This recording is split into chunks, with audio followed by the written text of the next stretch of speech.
How to download video from YouTube. Hello everyone and welcome to Tech Talks. To download YouTube videos, all you need to do is follow these few simple steps.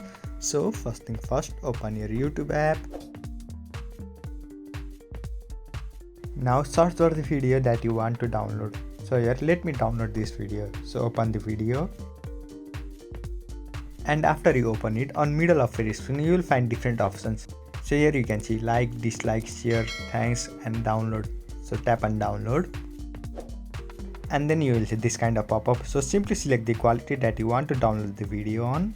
So select whatever you want and then on bottom right hand side of your screen you will find this option, try it for free. So tap on it.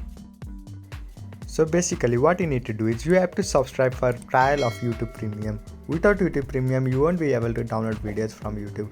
So 1 month will be free trial. So simply add your payment detail and then subscribe to YouTube Premium. You won't be charged for first month. So during first month you can download as many videos as you want.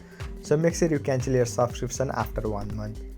So this is how you can download videos from YouTube. I hope you found this video helpful. Thank you for watching. Follow us for more helpful tutorials. Subscribe.